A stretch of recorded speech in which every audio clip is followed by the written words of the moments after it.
बिस्मिल्लाहिर्रहमानिर्रहीम। मुअज़्ज़ज़ सामीन, अस्सलामु अलैकुम वरहमतुल्लाहि वबरकातुहू। मैं आपको अपने चैनल पर खुश आमदीद कहती हूँ। मैं अपने बारे में बताती हूँ कि मैं कारिया फाजला हूँ और मेरे पढ़ाने का तजर्बा 25 साल से ज़्यादा है। मैं कुरान मजीद के बारे में आपको आसान तरीके से इल्म देना चाहती हूँ। कुरान मजीद का इल्म तो बहुत ज़्यादा है, लेकिन मेरे पास जो थोड़ा सा है वो मैं आप तक पहुँचाना चाहती हूँ, और मेरे लिए ये बहुत बड़ा है अगर मैं इस पर अमल कर सकूं और आगे पहुंचा सकूं। मैं आसान तरीके से पढ़ाऊंगी। हमारा मेन मकसद कुरान मजीद सही पढ़ना, समझना और इस पर अमल करना होता है। मैं इस चैनल पर नूरानी कायदा, बमा महारज, कुरान मजीद नासरा, कुरान मजीद तर्जमा, कुरान मजीद कवायद, दुआएं और नमाज की क्लासेस बनाऊंगी, और कोशिश करूंगी कि रियाजुस सालिहीन की भी क्लास बमा तर्जमा बनाऊं और आप तक पहुंचाऊं।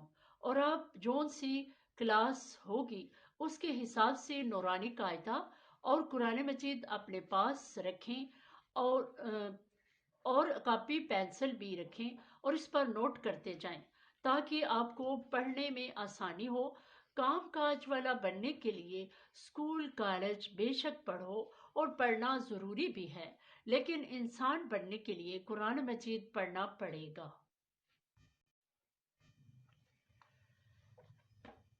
बिस्मिल्लाहिर्रहमानिर्रहीम। मैं अब आपको जो है नूरानी कायदे के बारे में बताती हूँ।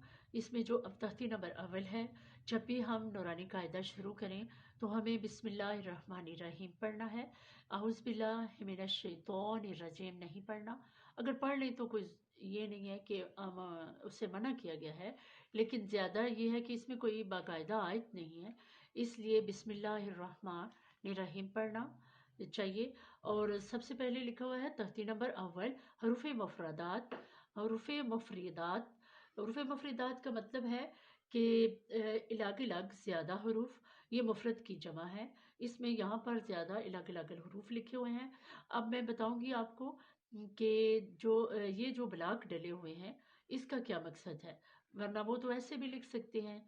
ब्लॉक इसलिए डाले गए हैं कि जो हर्फ एक खाने में लिखा है उसको एक सांस में पढ़ना है, और इस तरह नहीं पढ़ना अलिफ बा ता सा, बल्कि ऐसे पढ़ना है अलिफ बा ता ता।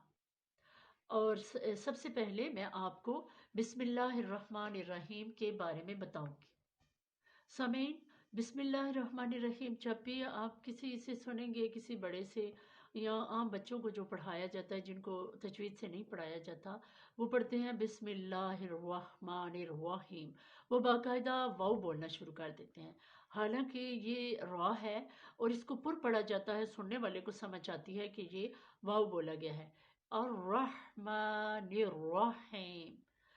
इसको पढ़ना है बिस्मिल्लाहिर्रहमानिर्रहीम। आप अपने घर में सबसे सुने, जिसकी सही नहीं है उसको सही करवाएं। और उस सबसे पहले मैं आपको बताऊंगी अलिफ। अलिफ के बारे में बताऊंगी कि अलिफ का कोई कायदा नहीं है। ये नहीं मैं बताऊंगी आपको, अरबी वाला कोई नहीं बोलूंगी, जैसे जोफे दहन है, सनाया उलिया, सनाया सुफला, रुबाई अनियाब, जो कुछ तरफुल लिसान, ये सारा मैंने तो अरबी में पढ़ा है, लेकिन आपको सादा तरीके से बताऊंगी। अलिफ अलिफ जो है ये हमारे रब अल्लाह ताला का असल नाम है, अल्लाह, तो इसका कोई कायदा भी नहीं है।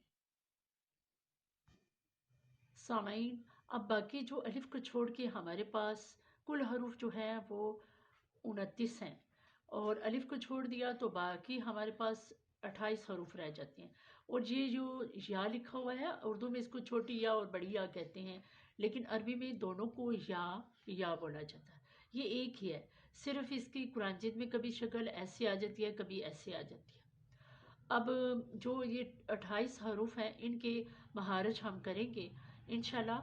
अगली क्लास में मैं आपको बताऊंगी बा, और इसके साथ जो से हरूफ अदा होते हैं उनको अदा करने का तरीका बताऊंगी। आज की वीडियो में मैं आपको इतना ही बताऊंगी। اور بتایا ہے، اتنا ہی بتایا ہے الف کے بارے میں اور بسم اللہ کے بارے میں اور مفردات کے بارے میں۔ انشاءاللہ اگلی کلاس میں آپ کو با کے بارے میں بتایا جائے گا، تا اور ثا کے بارے میں، اور ان کے ساتھ جون سے حروف ادا ہوتے ہیں وہ آسان طریقے سے آپ کو سمجھائیں گے۔ انشاءاللہ میں اجازت چاہتی ہوں۔ اللہ حافظ، فی امان اللہ۔